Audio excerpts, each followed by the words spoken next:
There is an old stone church in nearly every American city. You have seen it. It stands somewhere between the courthouse and the highway. Its bell tower rises above a neighborhood that no longer understands why bells once mattered. The congregation inside may be faithful, the hymns may be beautiful, the priest may preach with courage, yet the roof leaks. The parish cannot afford repairs. The school closed years ago. The fellowship hall is rented to an organization whose beliefs would have baffled the people who laid the cornerstone. Half the congregation drives in from distant suburbs because no Christian family can afford to live nearby. Across the street stands a new office building. Its glass walls shine. Its lobby smells faintly of expensive wood and managerial confidence. The company inside sponsors public festivals, trains local officials, funds political campaigns, and employs several thousand people. Its executives have no particular affection for Christianity. They do not need one. They own the future of the neighborhood. The church possesses memories. The corporation possesses leverage. This contrast explains much of the Christian predicament in the modern West. Believers often speak as though moral truth, once announced, should naturally command public life. We assume a good argument carries some hidden civic authority. We trust that sincerity will attract protection. We hope that a constitutional clause written generations ago will remain active without patrons, lawyers, property, or organized defenders. Then the lease expires. The donor dies. The school board changes. The employer issues a new policy. At that moment, convictions meet material reality. Reality keeps receipts. I want Christians to become rich.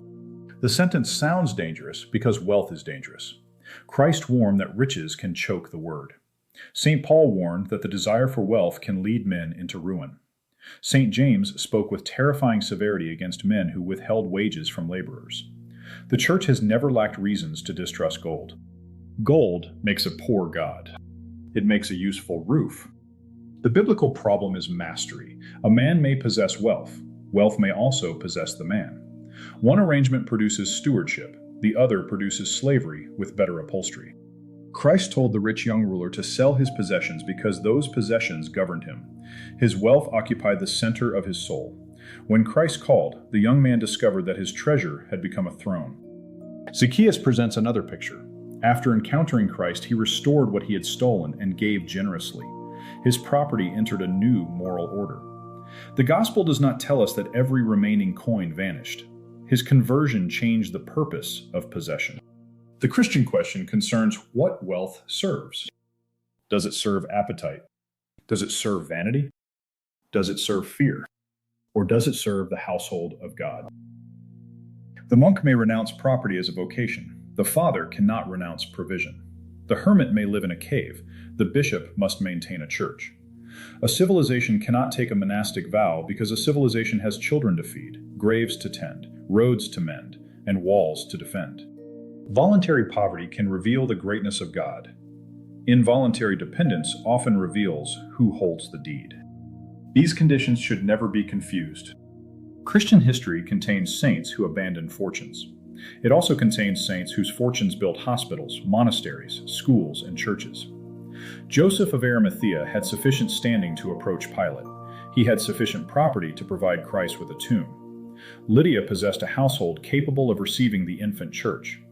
Priscilla and Aquila opened their home for worship. Grace entered history through rooms someone owned. That point deserves patience. The early Christians gathered in houses. Those houses were not abstract spiritual spaces. They had walls, doors, lamps, kitchens, courtyards, and owners. Private property gave a persecuted people somewhere to stand. The Roman Empire possessed roads and armies. Christians possessed households. From those households came parishes. From those parishes came a civilization. Power often begins as a room where faithful people can meet without asking permission. Wealth is stored agency. Money preserves earlier labor and carries it into a future decision. Property gives that decision a location. Capital allows a conviction to outlive enthusiasm. A Christian with savings can leave an employer who demands an act against conscience. A Christian business owner can hire him. A Christian landlord can lease space to a parish rejected elsewhere. A Christian attorney with independent backing can defend the case when intimidation becomes official. Without reserves, every crisis becomes immediate. A father may know the right thing. He may still fear eviction. A pastor may know what must be preached. He may still know that one offended donor pays the mortgage. A school principal may know that a policy violates Christian teaching. She may also know the school has 6 weeks of cash. Material dependence narrows the field of obedience. This does not excuse cowardice. Martyrs possessed no guaranteed pension. Yet ordinary Christian life should not be built around avoidable fragility. Prudence asks whether courage can be given walls, contracts, savings, and succession plans. Too much modern Christian teaching treats money as a private temptation. It speaks about budgets, generosity, and personal contentment. Those are worthy matters. Yet money also possesses political and architectural consequences. A dollar can become a meal. It can become a textbook. It can become an attorney's hour. It can become a brick. Enough bricks become a school. Enough schools become a people capable of remembering itself. Deuteronomy teaches Israel that God gives the power to produce wealth. The warning concerns forgetfulness. Israel must never say, "My power and the might of my hand have gained me this wealth." Prosperity becomes rebellion when it is severed from gratitude.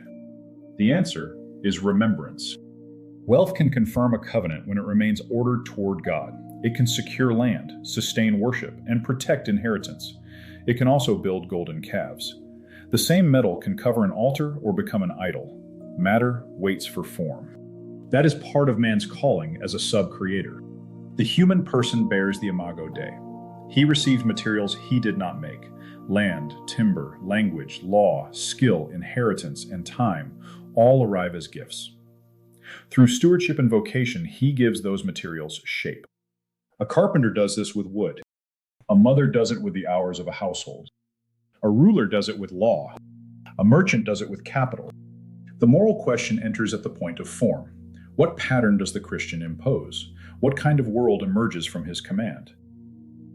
St. Augustine understood sin as disordered love. The sinner does not always love an evil object. He loves a lesser good above a greater one. Wealth becomes sinful when it is loved above God, above neighbor, above justice, or above the duties of one's station.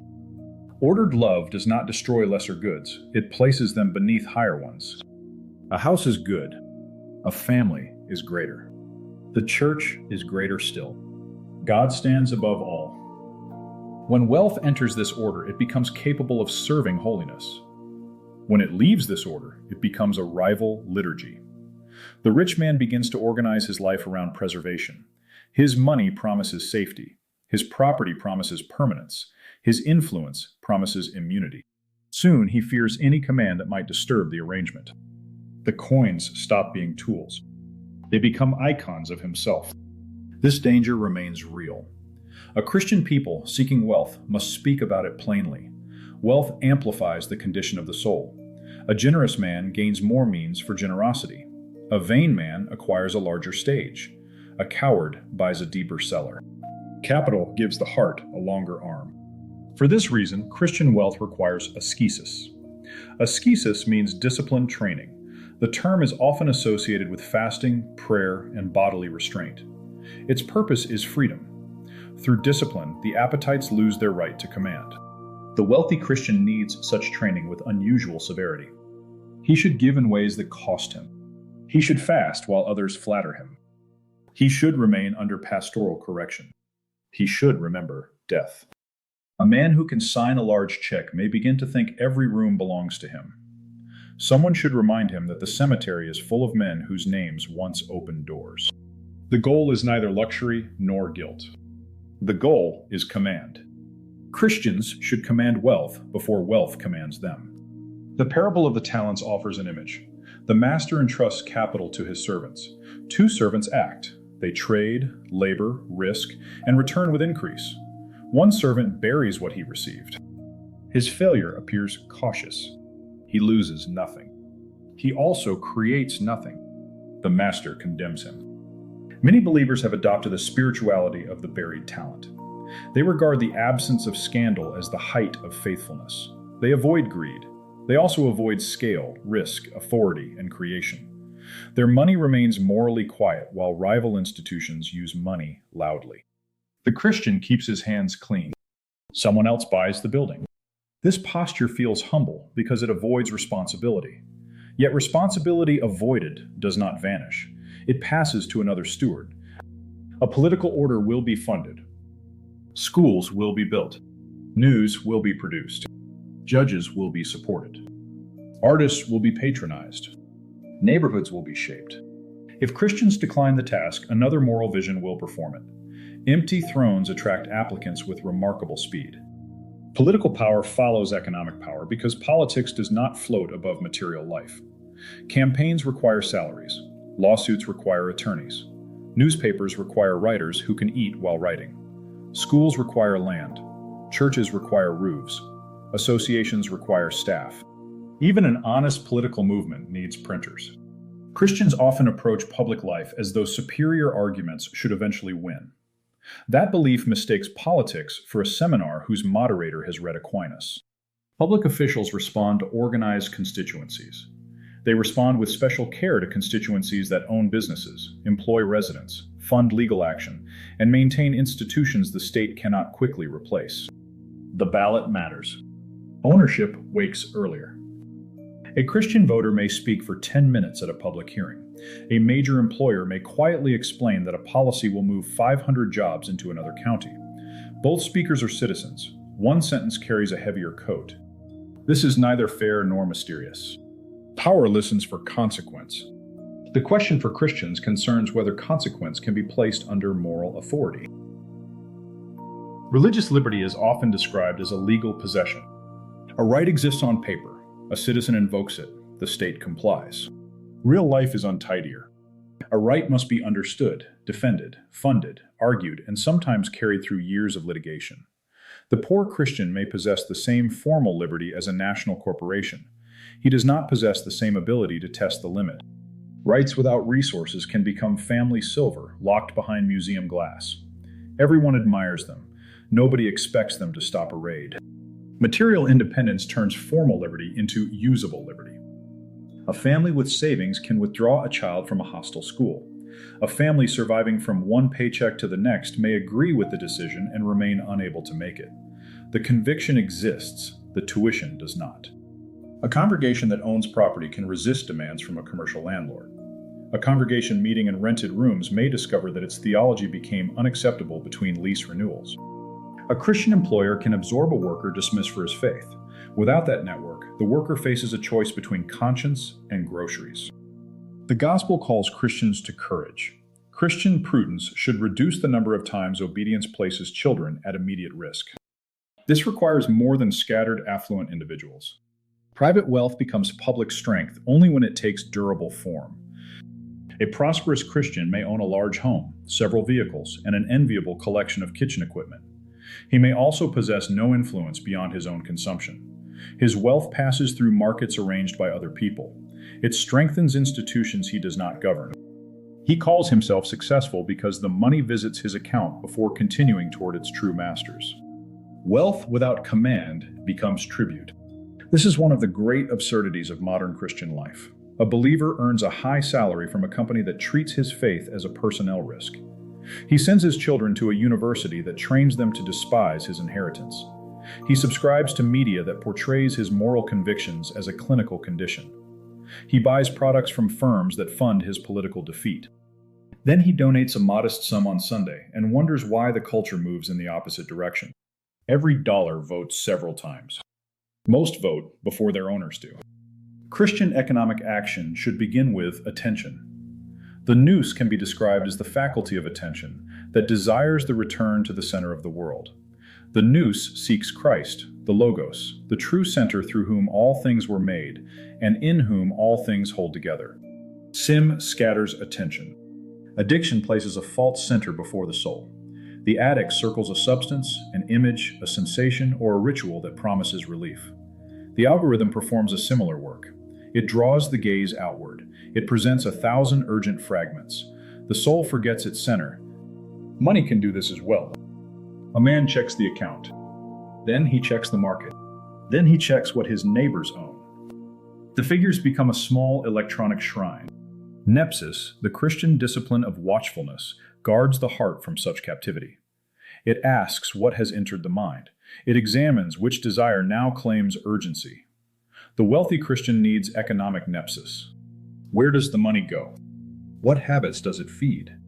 Whom does it employ? Which vision of man does it strengthen? What world is being purchased through ordinary transactions? These questions restore economic life to the center. They reveal that spending is a form of patronage. Investment is a form of delegation. Employment is a form of government. Ownership creates a jurisdiction, however small. The Christian household is already an economic body. Its table, calendar, budget, books, and property embody a moral order. A family reveals what it loves through repeated allocation. Time goes somewhere, money goes somewhere, attention goes somewhere. That somewhere becomes the household's practical theology. This is why the recovery of Christian wealth cannot begin with fantasies of billionaires. It begins with a rule of life. The father pays down destructive debt. The mother guards the household from status consumption.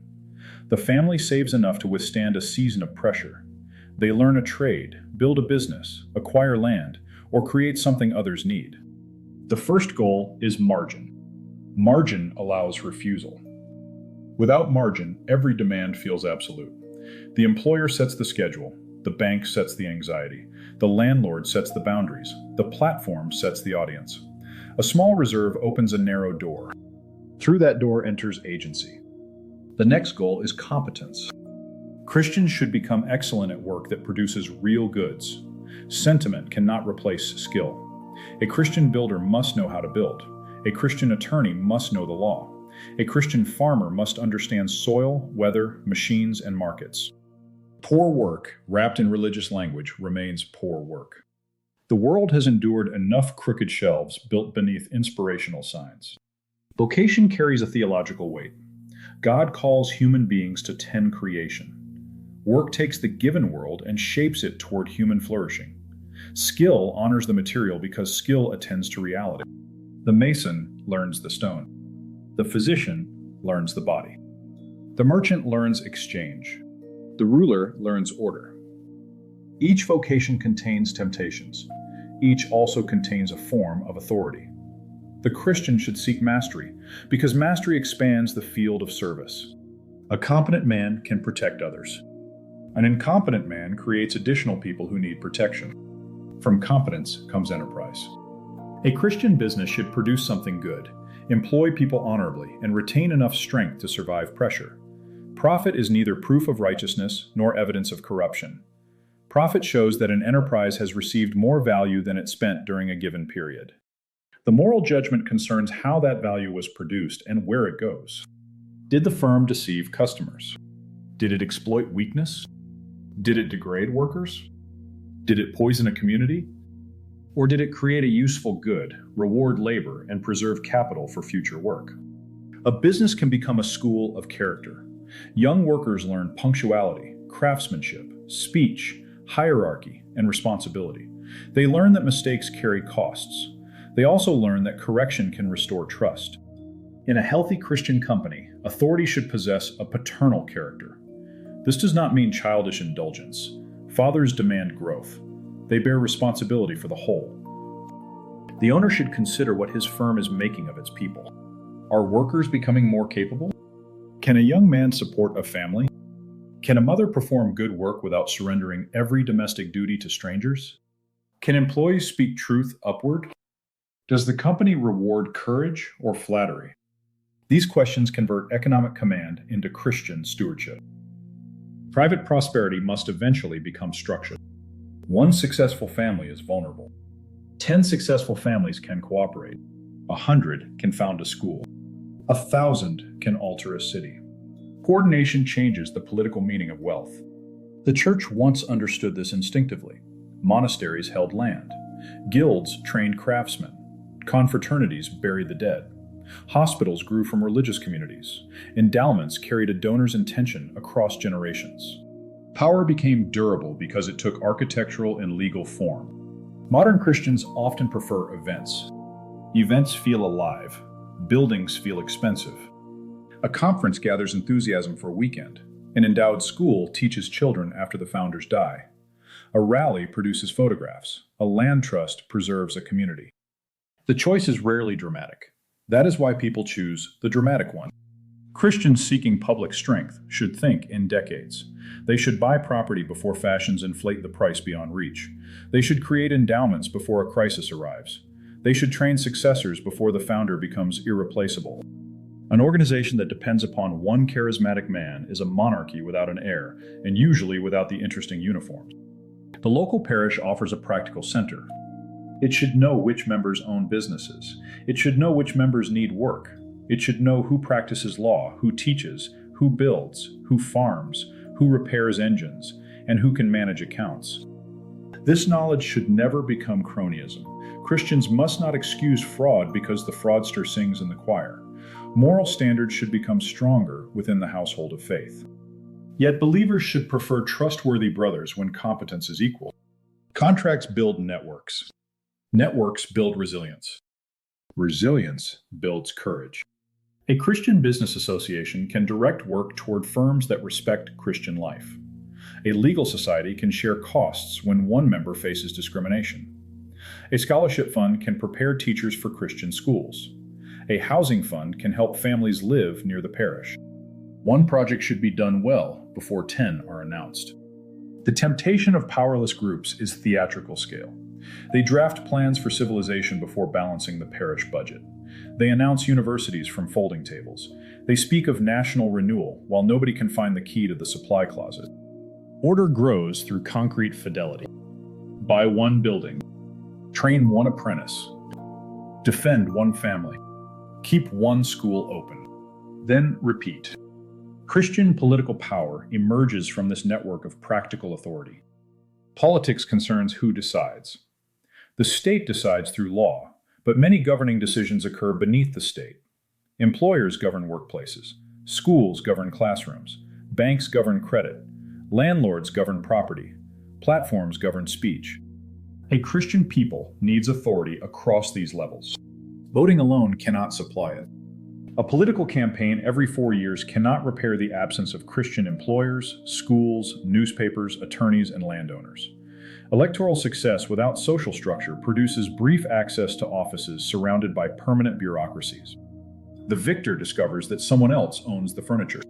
Christians should seek office. They should also build the capacity that makes office meaningful. Law always teaches. It names some acts honorable and others shameful. It protects some relationships. It weakens others. It determines what children may be taught and what institutions may require. Neutrality often means that an unnamed theology has acquired a badge.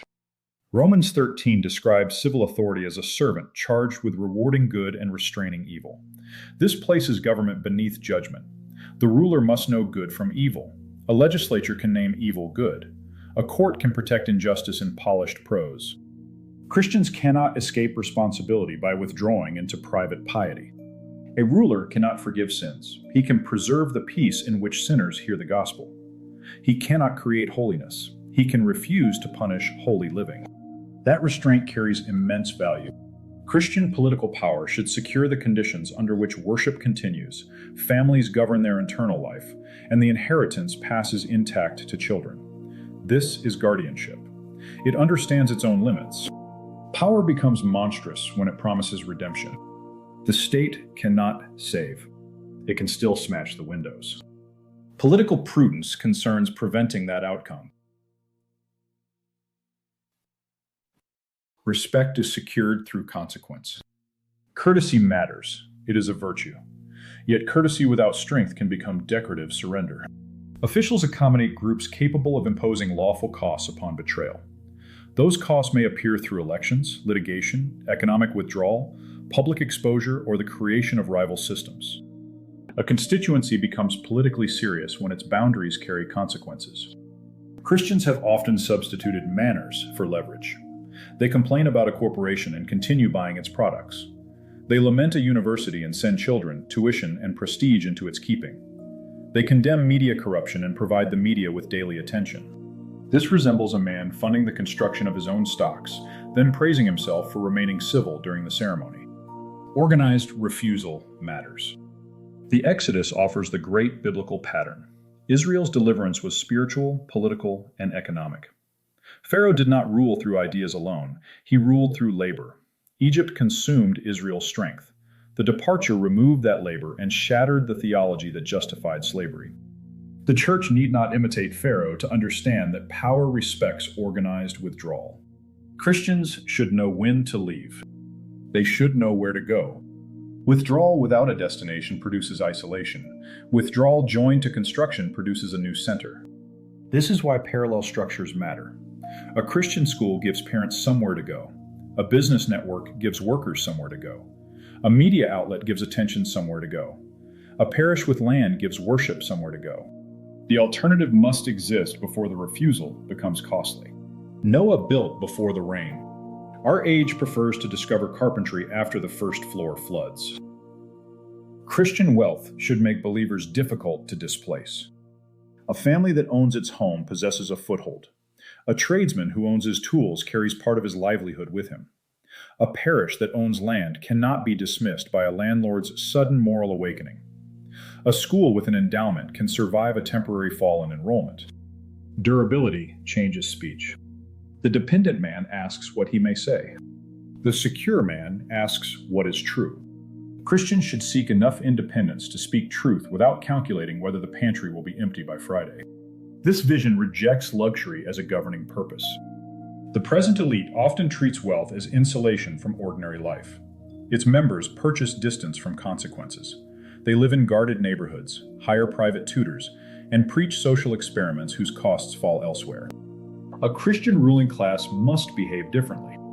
Its wealth should increase obligation. The owner answers for workers. The patron answers for artists. The landlord answers for tenants. The ruler answers for peace. Authority without responsibility becomes predation. Responsibility without authority becomes helplessness.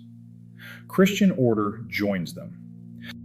A wealthy family should consider what will remain after its members are gone.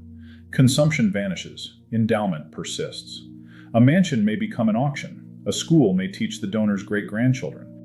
The standard should be inheritance. What survives? Who governs it? Which rule binds it? How can corruption be corrected? Generational thought produces sobriety. The founder remembers that he will die. His project must become capable of living without his voice. This humility should shape Christian politics as well. No election settles history. No leader becomes permanent. No victory removes the effects of sin. The Christian statesman plants trees under whose shade he will never campaign. That is part of subcreation. Human beings shape the world through craft, law, property, and custom. They do not create from nothing. They receive a world already spoken into being by the Logos. Their task is responsive. God speaks. Creation answers. Man works within that answer. The Christian builder turns stone into a church. The stone remains stone. Through form, it becomes a place where baptism occurs, vows are spoken, sins are confessed, and the dead are commended to God. Material things can bear holy purpose.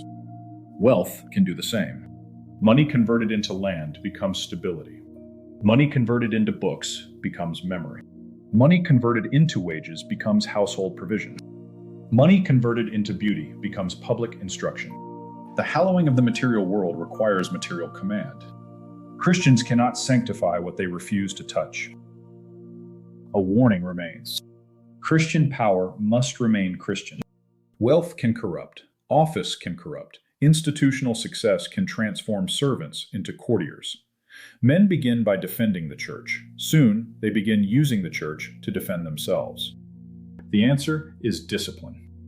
A Christian governing class requires confession, fasting, almsgiving, worship, and correction.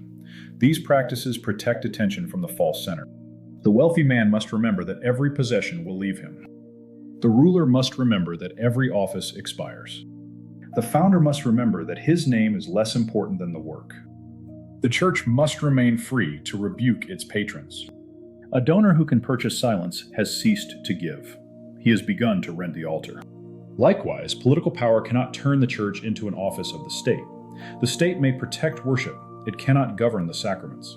It may restrain public disorder. It cannot manufacture virtue through administrative force.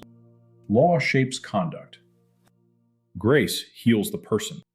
Confusing the two produces either political idolatry or civic surrender. Christian rule should know its boundaries. The family governs the household. The church governs sacramental life. Civil authority guards public peace. Associations govern their particular work. A healthy order distributes authority according to purpose. This is close to the older Christian understanding of subsidiarity. Matters should be handled by the smallest authority capable of handling them well. The higher power protects and corrects. It should not swallow the lower body. A Christian society filled with strong families, parishes, towns, guilds, schools, and businesses will require less remote administration because authority already lives near the person. Local ownership supports local judgment. A distant bureaucracy sees categories. A neighbor sees a face. This principle gives Christian wealth its proper scale. The goal is neither a few magnificent billionaires nor millions of isolated consumers. The goal is thick communities of ownership, competence, and mutual duty. Such communities can negotiate. They can refuse. They can endure. Most of all, they can give. Generosity becomes freer when it comes from strength. The Christian patron can support a young artist without demanding ideological obedience. The business owner can keep a struggling worker employed through a family crisis. The parish can bury the poor with dignity. Material strength gives mercy a longer reach. This is why the Christian pursuit of wealth should never be reduced to personal advancement. Wealth serves the communion. It allows one person's strength to carry another person through weakness.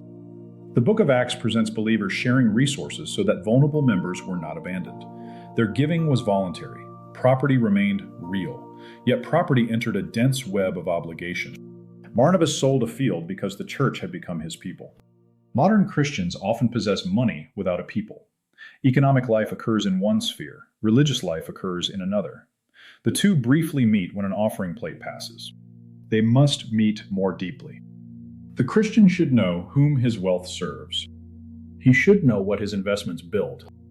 He should know whether his labor strengthens an order that will permit his children to remain Christian. Perfect purity is impossible. Modern supply chains can hide moral responsibility beneath several layers of invoices and cheerful branding. Yet complexity does not remove duty. It calls for greater attention. Nepsis enters again. Watch. Discern. Correct. Begin where authority is real. A household can change its spending. A business can change its hiring. A parish can change its investments. A donor can change his patronage. Action begins close to the hand. Some Christians will remain poor. They are neither lesser nor forgotten. The church must guard them with particular care. A doctrine of Christian wealth that despises the poor would be a blasphemy dressed as strategy. The purpose of strength is protection. Christ identifies himself with the hungry, the stranger, the naked, the sick, and the prisoner. Any Christian order that forgets them has forgotten its king. This makes the acquisition of wealth more demanding. The rich Christian cannot say, "I earned this, and therefore I owe nothing." Every capacity is received through providence. Intelligence, health, family, education, opportunity, and peace arrive through causes no man fully controls. Property may be legal. Gratitude must remain theological. A Christian people should honor those who build. It should also remind builders why they were given strength. The man with 5 talents answers for 5. The man with 10 answers for 10. Greater agency creates greater judgment. This may be why many prefer powerlessness. Powerlessness carries pain, but it can flatter innocence. The powerless man blames those who decide. The powerful man discovers that decisions now belong to him. He can no longer complain about the roof. He owns it. Christian maturity accepts this burden. I want Christians to become rich because I want them capable of bearing responsibility. I want fathers who can shelter households. I want entrepreneurs who can employ communities. I want patrons who can fund beauty. I want rulers who can protect worship. I want parishes that cannot be removed by a lease. I want monasteries with fields. I want schools with endowments. I want legal societies patient enough to carry a case for years. I want Christian families to possess enough margin that obedience does not require immediate permission from hostile men. This is not a promise of comfort. It is a summons to stewardship. The old stone church still stands. Its roof can be repaired. Its school can reopen. Families can return to the neighborhood. Bells can sound again above streets where children know what they mean. None of this appears through sentiment alone. Someone must buy the land. Someone must learn the craft. Someone must sign the contract. Someone must save, give, govern, and remain faithful. The material world waits for Christian hands. Stone waits for form. Capital waits for command. Power waits for judgment. The question concerns which love will rule them. Christ stands at the center. He is the Logos through whom all things were made. He is the measure of wealth, authority, and glory. Every earthly crown grows small beneath his cross. Every fortune becomes dust beside his kingdom. Yet he does not call his people to uselessness. He gives talents. He gives vocations. He gives fields, workshops, households, offices, and cities. He calls men to occupy their station faithfully. The Christian does not worship matter. He hallows matter through obedience. Bread becomes an offering. Wood becomes an altar. Stone becomes a sanctuary. Wealth becomes protection. Human greatness appears when power kneels before God and rises, ready for work. Christians should become difficult to threaten. They should become difficult to bribe. They should become difficult to displace. Their wealth should create places where truth can be spoken, children can be taught, beauty can be made, and worship can continue. Their institutions should outlive applause. Their courage should acquire walls. Their generosity should acquire permanence.